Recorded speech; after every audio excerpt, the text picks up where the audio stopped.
Have you thought about how we make decisions, why we think the way we do, and what this tells us about our choices in business? Our guest today dives deep into interesting questions like these every day. Why do we feel disappointed when things fall short of our expectations? How do we make good choices from hundreds of options? He looks at our behavior online and understands how our brains process information. He is an assistant professor of marketing at MIT Sloan and faculty affiliate of the MIT Institute for Data, Systems and Society. Dr. Rahul Bhui, thank you for joining us today. Thank you for having me, Abhinav.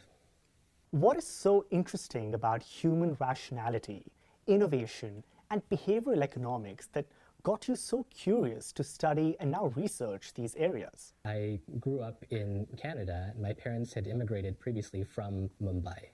And so when you grow up in these multiple cultures at the same time, you end up living a life where the practices and cultures and norms in one group look very strange to people outside of that group, but the practices of the other group also look strange from the outside as well.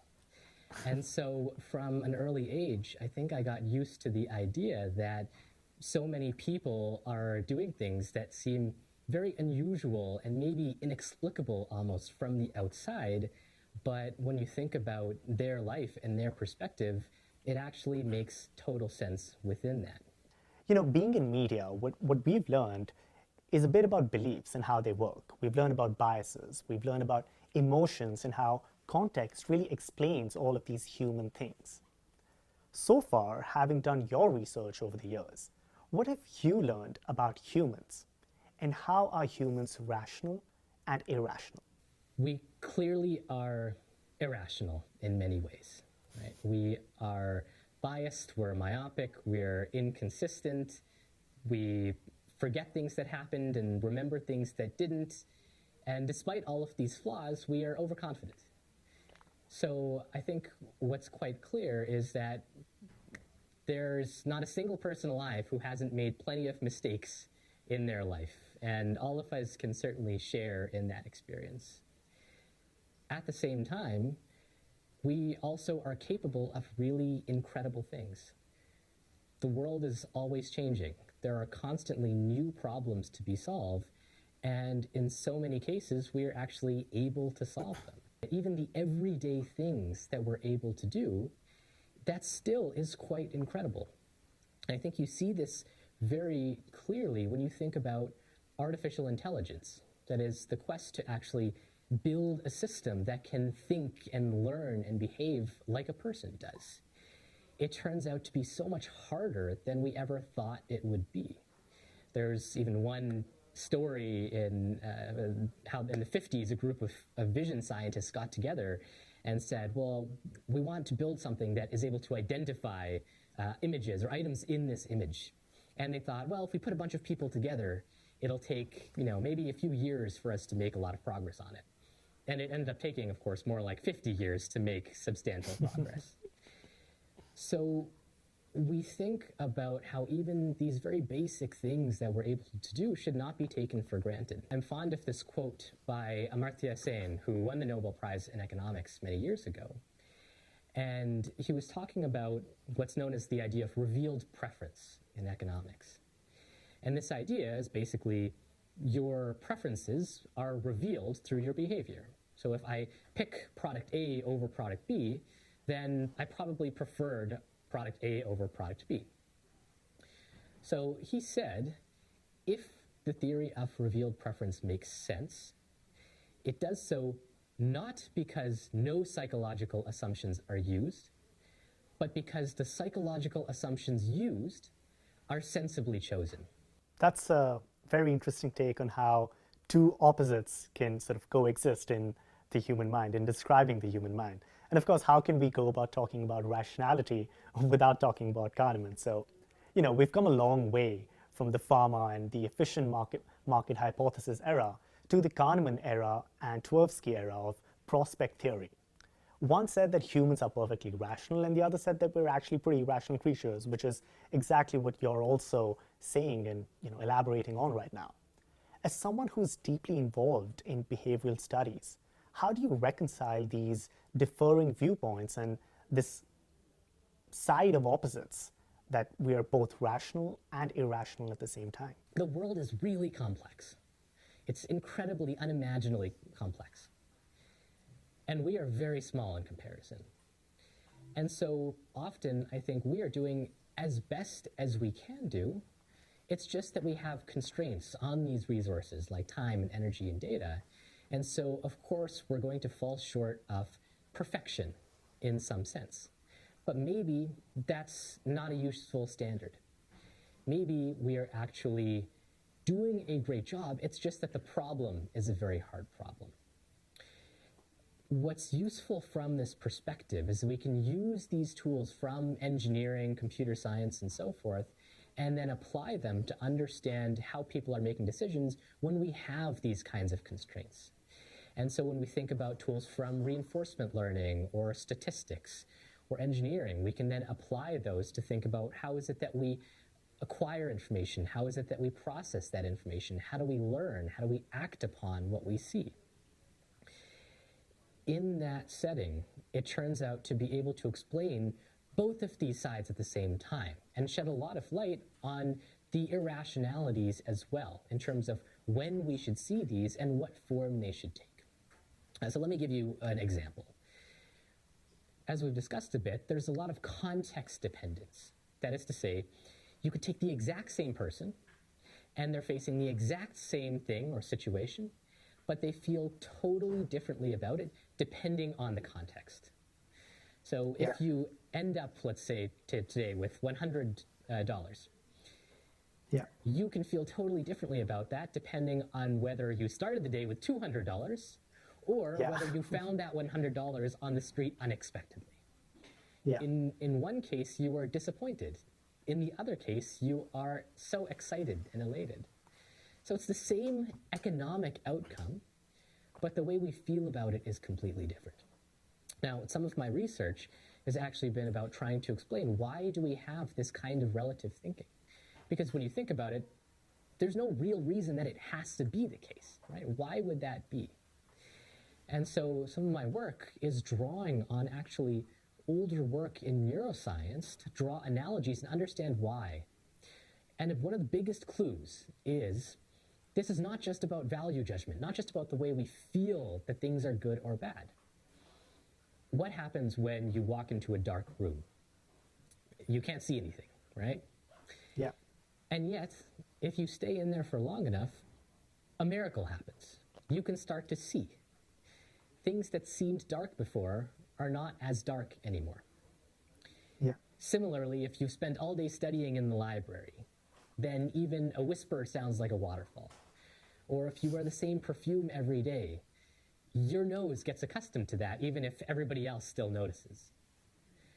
So this is not only about economic judgment and our preferences about value, it's also about perception and the way that we fundamentally perceive the world in all of these modalities and all of these senses. So my colleagues and I have drawn on actually older work in computational neuroscience that looks also at information theory to understand how our brains are processing information when we have limits on our ability to do that. And the analogy is that just as our eyes are actually not able to see all levels of brightness at the same time, they're actually able to do that by adapting to the recent past, to change how sensitive we are to the local conditions that we're in. And that lets our limited capacity eyes be more sensitive to orders of magnitude more levels of brightness than they could otherwise be. So it's an adaptation to a constraint that we face at a deep neurobiological level, and it's something that we have to do. We couldn't even live otherwise. So it's something that seems like it doesn't make sense when you look at it from the big picture, but when you dig into the details, it actually has a lot of rationale behind it. If we were to just zoom out a bit and kind of abstract all these learnings and make it more accessible for people, for businesses, for marketing folks, for business people, how would you recommend we use these insights to understand ourselves better and also understand our consumers better? these are not necessarily as unpredictable as they seem. So let me give you two examples. One comes from the car rental company Avis. So in the 60s, Avis was not doing very well. They were lagging behind Hertz in market share. They were just not nearly as well off as Hertz. And they were trying to turn everything around. They came up with a tagline, which is one of the most iconic in this time period. They said, "We're number two. That means we try harder." And this was such a brilliant tagline. And so in conjunction with changes alongside this campaign, they went from losing millions of dollars to profiting millions of dollars. And this is the first time they'd had profit in many years. It's a very counterintuitive message because you're taking something that seems like it should be bad. Why would you tell people that you're second place, that somebody else, your big competitor, is better than you are? And yet, you can see how there's actually a way of interpreting that message, which is actually positive. So this is where the paradox lies, almost. You can see the exact same message, but you can interpret it in a positive way or a negative way. So how do we then constrain that a little bit? Some of my work takes a look at this to understand it in terms of causal reasoning. That means, why were people thinking about, or how were they interpreting that message? What is going on under the surface that led to that message happening? Why is Avis number two? There could be a good reason for it, in fact. And so part of the idea here is, maybe Hertz is number one, but that's because maybe they're resting on their laurels. Or maybe they have a lot more advertising, or customers are just used to going with them. There are all kinds of reasons that are irrelevant to quality why Hertz might be in first place and why Avis might be in second place. So we had this hypothesis that it depends, how convincing people find this message depends on all of the information that's in that background that tells them, okay, well, how likely is it that Avis is actually worse or going to provide worse or better service? So I ran an experiment where we actually gave people a hypothetical situation with this tagline, where you're choosing between, the first and the second best car rental agency. And then this second agency gives you this message. They say, we're number two, we try harder. Yeah. And we asked people, well, do you find that convincing or not? Does that make you more likely or less likely to go with that second place agency? And we changed one thing in this experiment. We said, because of laws in this town, the first and second place agency, either they advertise the same amount, or the first place agency is able to advertise a lot more. And so in that situation where the first place agency can advertise a lot more, that's a reason why Avis would be, or the second place car rental agency would be in second place. That has nothing to do with their quality, with how good they are. Yeah. And so then people find that ad more convincing. But if they advertise the same amount, now, well, you can't explain away why they're second place that easily. Yeah. And all of a sudden, people found the exact same message less convincing. Wow. So it's a matter of understanding not only the particular message that you're trying to convey, but also how are people going to interpret it? What are they going to read into that message? What are the background assumptions that they're making that tell them why the situation is the way that it is? So this is one kind of example. Another example is about online food delivery. And so we'd worked with a food delivery company called Deliveroo, which is one of the largest in Europe. And we were interested in understanding how people actually choose which restaurant to order from. It sounds like a very basic, almost trivial decision. But when you really break it down, it's actually so challenging because you have hundreds of restaurants that you could possibly be ordering from. almost all of them you've never eaten at before. You've never even heard of them, maybe. And so that's actually a very challenging decision, and yet one that feels relatively manageable to us. So how do we do that? We were studying how people explore their options. And when you think from a reinforcement learning perspective, there's something called the exploration-exploitation trade-off. Yeah. That means you have a balance between picking a restaurant that maybe you don't know as much about, something that you're uncertain about, but it could be really good. Or you could pick a restaurant that you know very well. You already know it's good, and so it's the safer option. The theory says, well, we should not just pick completely randomly, but we should actually adjust the balance in a strategic way. And it should be based on this sort of cost-benefit analysis, based on the uncertainty that's there and what we stand to possibly gain from it. And so in that actual consumer ordering data, we found that, for example, there is in fact a risk of engaging in that exploration. So when people were ordering from new restaurants, they ended up having lower ratings for that restaurant. And so there was a lesser proportion of these 5-star ratings that they gave. So there is in fact a downside risk here. At the same time, they did seem to be looking for these hidden gems, meaning they were particularly looking for restaurants where maybe they didn't have so many reviews at times, but there was a lot of this upside potential. And they were also generalizing across different kinds of restaurants. And so when they had a bad experience with, for example, Asian food, then they would tend to explore Asian food less afterwards, even other restaurants that they'd never been to. And they would always seem to switch to unhealthy food, particularly like American food and burgers, things that maybe they felt were comfort food for them. Yeah. So there's these patterns of exploration there.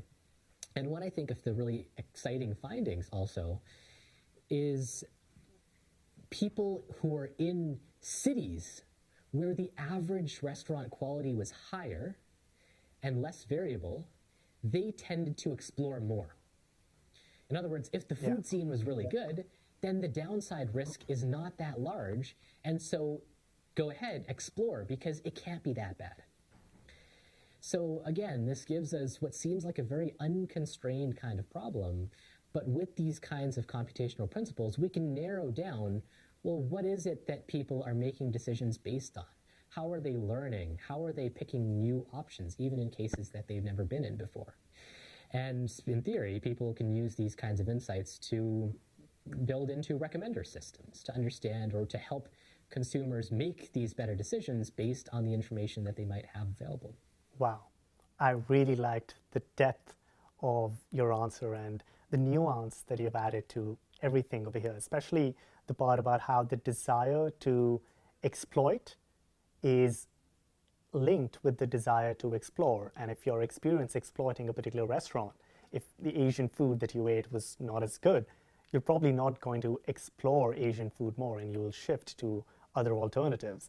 And adding more layers of nuance to the typical theory that you have to find a strategic balance between exploration and exploitation was something that was very easy to understand, because you've just made it very practical by asking a simple but really a profound question about how do people choose between different restaurants. And that's an incredible insight into how we operate as people, as consumers, as decision makers. And so talking about decision making, we've talked about how we're rational and irrational creatures. So I want to talk about how we make decisions, particularly when we're really constantly juggling our tasks, clearing out our emails, switching contexts, and running against time. Would love to learn what you think about how limited time affects our quality of decisions. When you're under time pressure, it tends to make decisions worse. You make lower quality decisions, you are less accurate, you're less likely to pick the best option.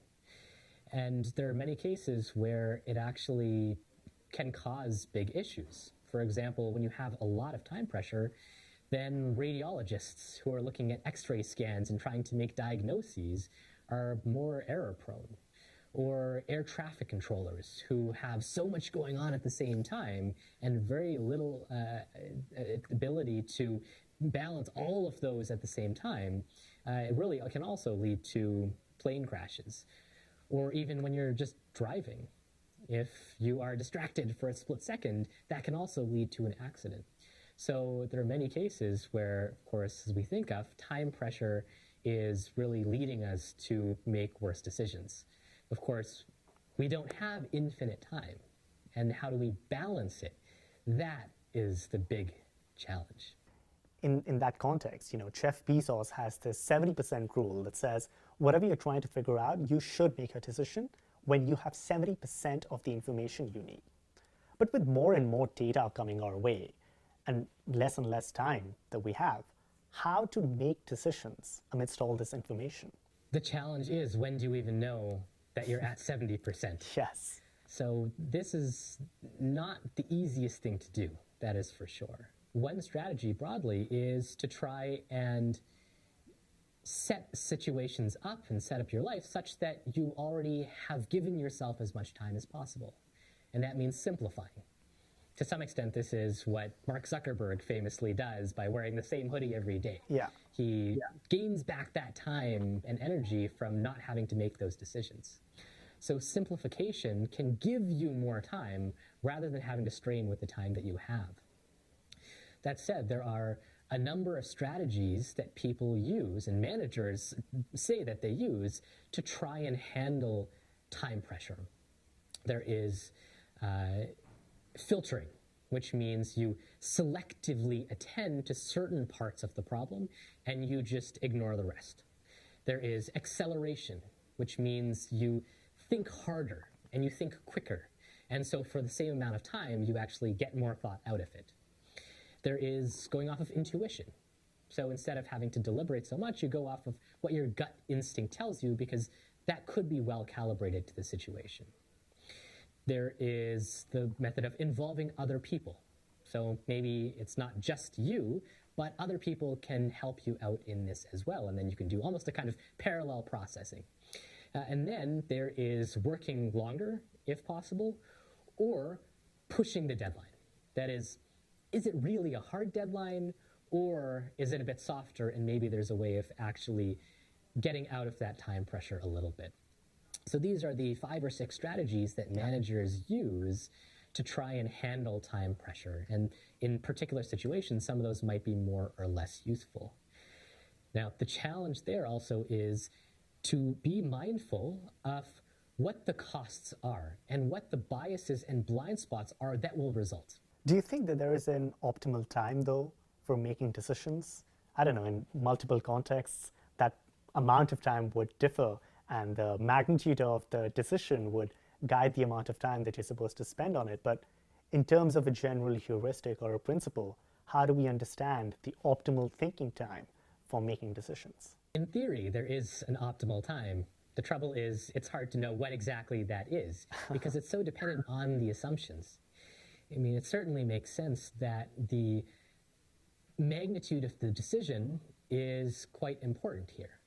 But it's not only the magnitude, but the variance. That is, if you have 2 excellent options, but they're both very, very similar to each other, then even though they're both great, well, maybe you don't have to spend that much time because you can't really go wrong here. Now, it certainly is the case that when we spend too much time thinking, then even in clinical psychology, that can become rumination. So from my understanding, rather than trying to think about the exact correct amount of time in any specific situation, it can be more about the mindset that you're in. So a lot of research has drawn a distinction between what are called maximizers and satisficers.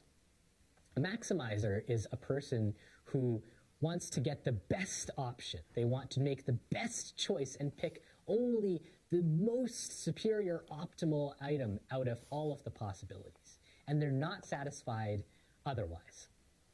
And of course, those people are going to take a long time making a decision. Satisficing, which is a word that's a mixture of satisfy and suffice. Yeah. And this is the idea that you just spend enough time until you found something that's good enough. It doesn't have to be perfect. It just has to be acceptable. And that's totally fine. And so research has found that people who are maximizers, they take a long time and they're never happy with what they get because there's always possibly something better. Whereas satisficers are actually more okay with what they end up with. So to me, it's a bit less about, what is exactly the optimal time. In fact, to think too hard about what exactly is optimal could be counterproductive because that makes you unsatisfied. So I think it can be more about the general mindset that one takes into making these decisions and to accept that nothing will be perfect, but be okay with whatever is good enough in the situation that you're in. And sometimes that means not thinking about what the particular problem is, but focusing on something specific, right? Because if I say, don't think of an elephant, what are you thinking of? An elephant. About an elephant. Exactly. So you have to focus on something else instead that takes your mind off of it. Focus on what your priorities are and what's important instead of thinking about this particular distraction. Let's talk a bit about MIT Sloan as well. What I like most about the Sloan experience is how it uniquely combines business acumen with the technical perspective. And you, Dr. Bhui, have been at MIT Sloan for the past so many years. Considering this unique blend of MIT, what are the skills that Sloan really equips its students with? Could you share with us, for example, a few stories that would help us really understand how this great institution really builds and gives knowledge to its students? I think, as you point out, what we really strive for is this multifaceted perspective. And in particular, one of the things that I try and emphasize quite a lot is this balance between the human side and the technical side. Yeah. In my class on marketing innovation, I emphasize both the qualitative and the quantitative, and trying to understand how you can put those together. Because a lot of this is really about understanding what it is that people want. And that can seem like a very wild and unconstrained thing. And so we try and convey a mix of qualitative techniques for understanding what is it that people really want. How can you best serve those needs? And in addition, how can you quantify the strength of those needs? How much do people want something? Because it's not possible to do everything or to provide all things that people want. You can't be all things to all people, but you can focus on the things that are most important. But to have this balance of discovering people's preferences and quantifying those preferences and putting those together in a seamless way, that is something that I really try hard to emphasize. We try and convey also these skills and help them to develop these through action learning. And this is something where Sloan is really dedicated to broadly. The motto of MIT translates to mind and hand. That means we care not only about the principles, but also about the practice. So in my class in particular, we have an action learning project where the students have to pick a product or service that really excites them, in some case, a product or service that they are working on a startup for, and come up with a new marketing plan, including new customer research. So it forces them to really come face to face with other people and who they are and what it is that they actually want and care about, and doing their best to provide that using whatever means that they can. And there's been so many great projects that they've worked on, many of which have to do with developing internet Wi-Fi boxes so that you can take them into the wilderness for first responders who are in really remote situations, or culture crates where you can provide a box of ready-made activities that immigrant parents can work on and play with their children to have fun and at the same time teach them about the culture from where they came. So there are really a lot of cool examples of these products that people have come up with and are quite interested in turning into these actual companies. In the class, we talk about topics that sometimes could feel very boring from the outside, where you think about contracts and mergers, not the most exciting things, and yet they really bring these to life with their experiences. For example, I remember one case where a student was talking about House of Cards, Yeah. right, the hit Netflix show, because she had worked for the studio that produced and made House of Cards. And she talked about how Netflix was trying to purchase the show. And they were able to do that because they had this treasure trove of data on what consumers, what their audiences were watching, what actors they liked, what kinds of shows they liked, what producers, what directors they were really interested in. And they said, yes, that show, we think that's going to be a hit. And that data allowed them to make a huge bid, way more than any other company thought was reasonable. And so they acquired the show, and of course, the rest is history. So when you really are in these situations, right, these things which people, you've experienced, and yet you don't think so much about the story behind what's going on, really understanding that can bring new light to something that you took for granted. And we actually even had guest speakers from Netflix talking about how they were rolling out their services to many different companies and what are the obstacles that they face and the opportunities that they're trying to take advantage of. So we get all of these different perspectives from the field, from the students themselves as well, that really comes together to make for a very exciting class. And as I mentioned before, the students themselves work hard and are very humble. And so it's been a really gratifying experience to hold all these discussions with them.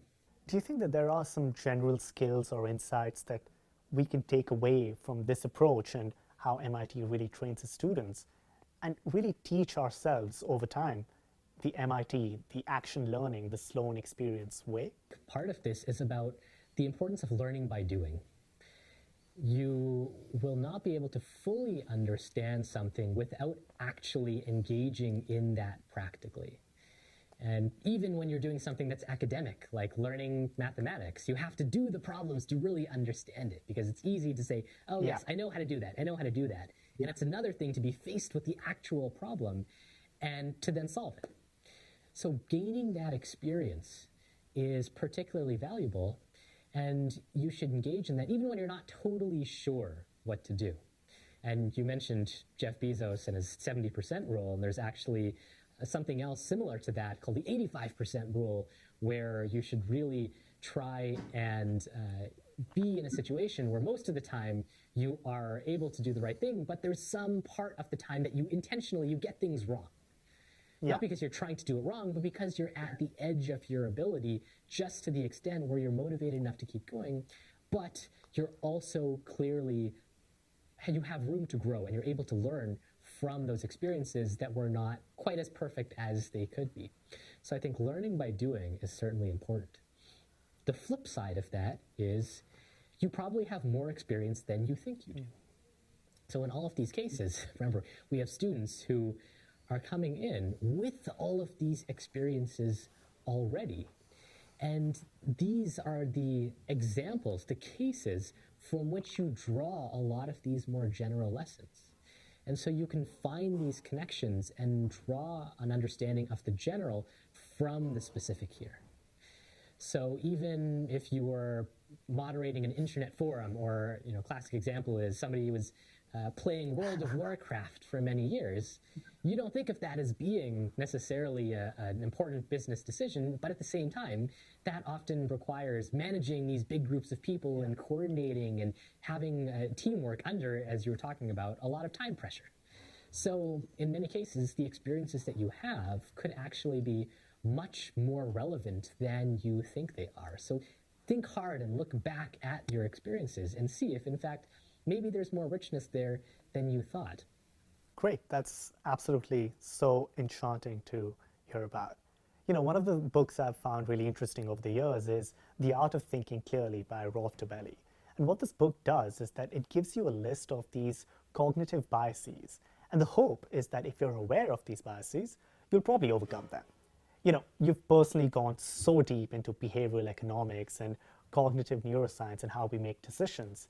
Could you share the most interesting insights that would be useful to understand ourselves better, to understand how we make economic decisions, and importantly also, how we think of money? One is from Kahneman himself, and he said, "Nothing is ever as good or as bad as it seems." That is to say, I think when something good happens, we think, oh, that's incredible. I'm going to be happy forever now. I got this thing that I always wanted. And, of course, that's never the case. And the flip side is something bad happens and you think, oh, this is awful. This is the worst thing, and I'm never going to be happy again. And that also is not usually the case. So we tend to maybe overreact to these situations. And I think having a bit more of a tempered mindset here that's a little bit more graceful acceptance of that situation, that I think can serve people quite well in understanding the situation that they're in and what they're going to encounter in life. When it comes to making decisions, maybe counterintuitively, I'm going to think about not over-optimizing. That is, leave a lot of space, because if you are hyper-optimizing, that leads to fragility, right? You have no time for opportunity to play a role in your life. Even in supply chains in the world, we saw that when COVID was happening, when you're hyper-optimized on the sharp edge of getting things ready as quickly as you possibly can, that leads to a kind of lack of robustness. Because if you've built this tower to get as high as you can, it's probably not very stable. So you want to bake in some space and not try to over-optimize too hard. And particularly when it comes to time and money, I would say don't think too much about leisure time or your spare time in monetary terms. There's been a lot of research that shows this actually makes us unhappy with our leisure time, because you're spending, an hour doing something that's fun and enjoyable, and then if you instead think I could be earning, $50 instead at the same time, then you're dissatisfied with that. So again, this goes back a little bit to the sense of also satisficing versus maximizing. You don't have to achieve the exact peak, the exact best situation possible.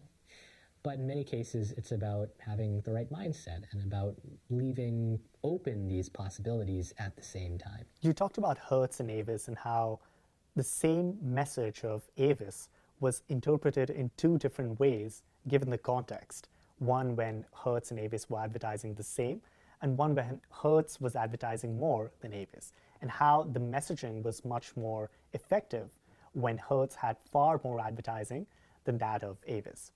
In that context, I want to ask about consensus messaging. You have this paper about how climate change and climate scientists have consensus messaging, and how the scientists whose credibility is more believed to be more have a greater impact on the people given the same messaging. So would love to learn how this messaging, this persuasiveness, and how consensus building really works. If you could just unpack that paper for us and the insight that you gleaned from that. Sure. And this general topic of science communication, I think, is something that has fascinated me in the back of my mind for quite a while. Because I think so many people who come to science gain that understanding and that motivation because they faced these engaging science communicators when they were growing up. So this attachment to science often develops because you have these different, or these really exciting people participating. But what's been happening, I think, over recent years is there's this thought of what's called the death of expertise, meaning that people no longer seem to trust scientists or other experts broadly. They think, well, how much do these people actually know? Are they really clever people? Are they really very skillful? How trustworthy are they actually? And so there's been a shift, I think, in people's perceptions of scientists and experts more broadly. So what I was interested in here was, as you say, trying to use some of these tools to understand what we can do about science communication and how people actually maybe interpret that messaging. For example, when it comes to climate change, 97% of climate scientists will say human-caused climate change is a substantial force in the world. If you tell somebody that, if you tell them 97% of these scientists say something, they could respond, oh yes, well, I believe these. This sounds like a big problem. We should do something about it. But you could also respond by saying, this is crazy. right? This is too much. This doesn't make sense. These scientists are intellectually bankrupt. They have no idea what they're talking about, and I don't believe this at all. I believe this less than I believed it before. And so again, we have this idea, almost like Avis, where you have the same message, which seems like it could be convincing, but you could interpret it in a positive and a negative way. So we were trying to understand, how do people draw this interpretation? And what kinds of beliefs might be stable, and what beliefs might be more flexible? And so we're giving people different kinds of percentages of, well, if the consensus were higher versus lower, what would you think, not only about climate change itself, but also about climate scientists? Because by the same way that the beliefs about scientists shape how somebody understands the message itself also shapes how people perceive scientists. And so we found that people, in fact, are learning something about scientists from that consensus information, from what the scientists say. And that's something which differs by political party as well. So when you have higher consensus, people, in fact, think scientists tend to be more skilled, but there's also a greater chance that they could be biased too. And it's the balance of these that really determines how people are going to respond. And we did this with populations in the United States, where it turns out that, of course, Democrats tend to believe that scientists are more driven by their desire to help people in the public interest, and Republicans tend to believe it's more about scientists out for their own personal gain and trying to keep their job. But what was unusual or unexpected is that Democrats did not change their beliefs about how biased they thought scientists might be, but the other way around. Democrats did not change their beliefs about how skilled they thought scientists were, but they did change their beliefs about how biased they thought scientists were. But these Republicans tended to have the flip side, which is to say, they tended to think that the bias levels were the same, but when consensus was higher, they thought scientists were more skilled.